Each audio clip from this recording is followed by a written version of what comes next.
Bab 274. Telinga Colden Ye memerah.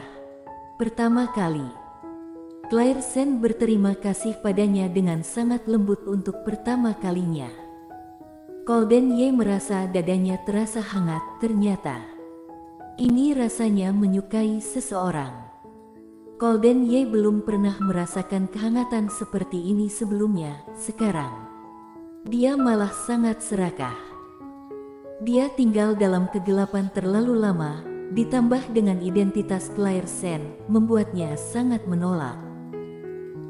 Tapi bergaul satu sama lain hari demi hari, dia tidak menyangka bahwa dia masih tidak bisa mengendalikan dirinya sendiri, tubuhnya sepertinya memiliki semacam kekuatan sihir yang membuatnya hanya ingin melindunginya.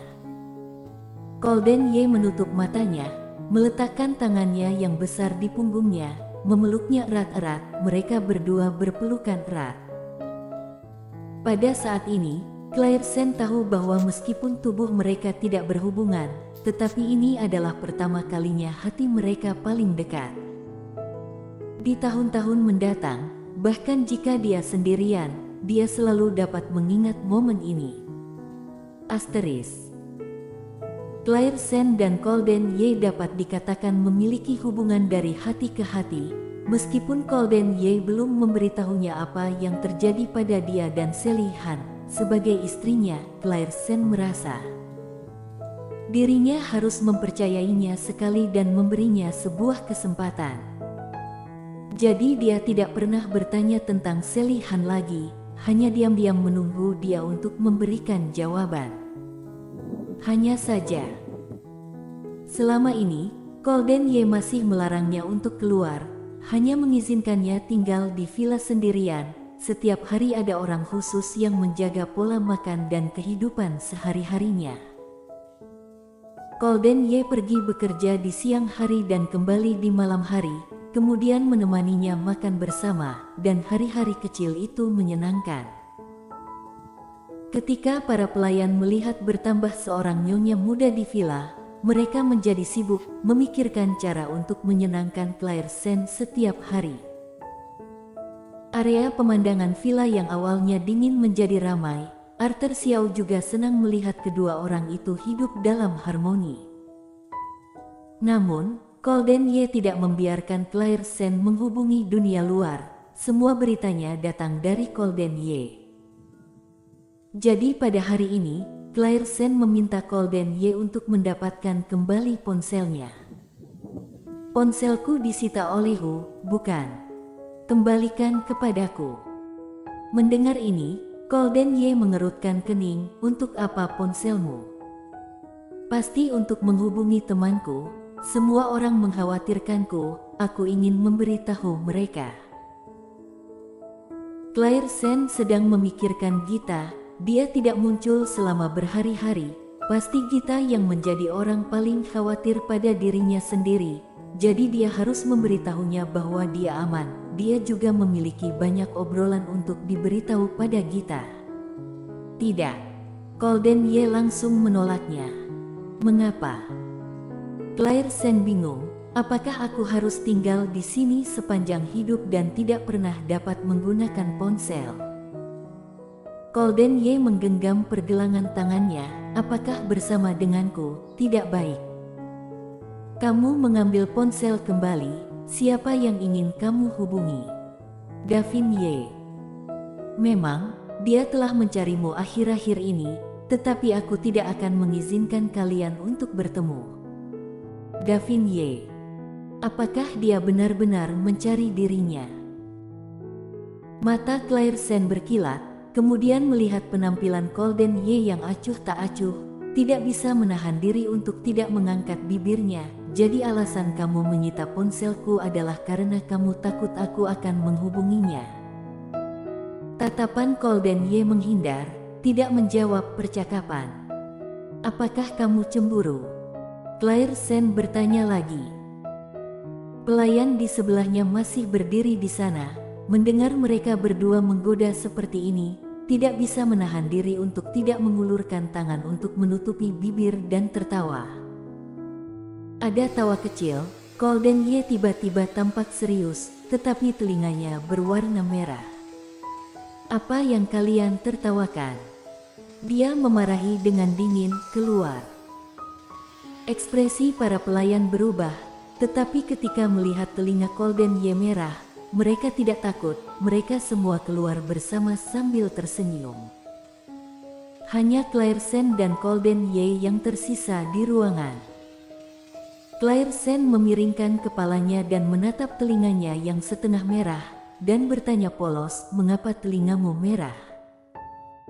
Golden Ye memelototinya, "Wanita bodoh, kamu sengaja melakukannya." "Sengaja apa?" Golden Ye mencibir, tiba-tiba mengulurkan tangan dan memegang dagunya, masih berpura-pura. "Sepertinya kamu akhir-akhir ini sangat nakal." Bergaul dengannya beberapa hari ini, keberanian Claire Sen lebih besar, karena dia sangat baik padanya. Dia mengerutkan bibirnya, "Aku hanya bertanya." "Benarkah?" Golden Ye membungkuk sedikit lebih dekat, "Benarkah hanya bertanya? Tidak ada maksud lain?" Claire Sen tiba-tiba memeluk lengannya, "Beri aku ponsel, aku ingin menghubungi Gita, dia seharusnya sangat mengkhawatirkanku." "Hanya menghubungi Gita saja?" Golden Ye menyipitkan matanya, "Tidak ada orang lain." "Jika kamu berbicara tentang kakak tertuamu, maka aku pasti tidak akan menghubunginya." Claire Sen berkata langsung, "Takut Golden Ye akan cemburu, mengapa kamu seperti ini?" "Jelas kamu cemburu, tidak ingin memberikan ponsel kepadaku, tetapi tidak mengakuinya." "Jika tidak mengakuinya, berikan saja ponsel kepadaku." Setelah itu, Claire Sen mengulurkan tangan untuk mencari di saku jas Golden Ye.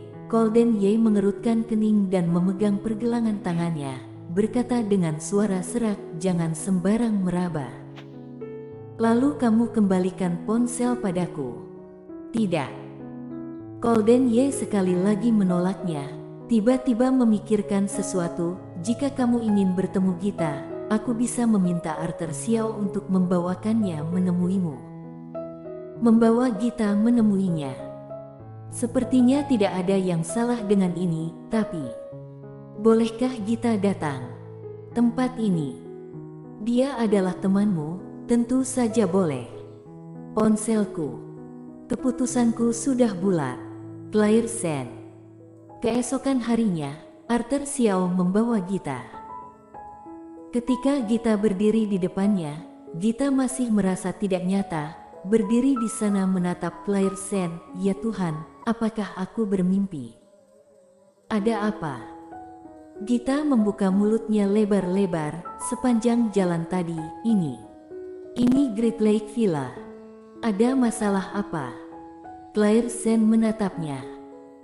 Gita melamun selama beberapa detik, tiba-tiba bergegas ke depan, "Kamu baik-baik saja?"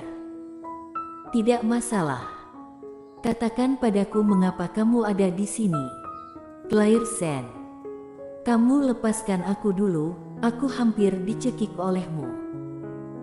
Gita melepaskannya, "Jangan beritahu aku, kamu menghilang dalam beberapa hari terakhir, kamu tinggal di sini dan menikmatinya."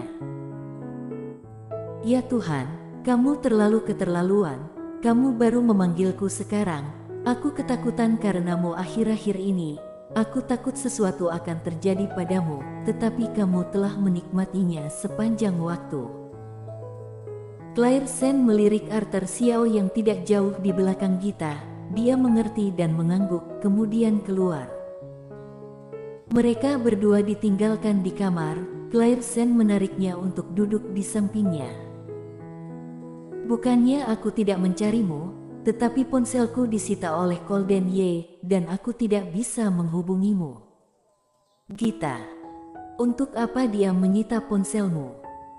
Claire Sen berhenti, tanpa berbicara. Gita berpikir sejenak, apakah takut kamu menghubungi orang lain? Atau kamu dikurung? Dikurung. Memang benar, Tetapi Claire Sen sendiri bersedia tinggal di sini karena mentalitasnya telah berubah. Memikirkan hal ini, Claire Sen tersenyum sedikit dan memberitahu Gita apa yang telah terjadi dalam beberapa hari terakhir. Seperti itulah. Bersambung.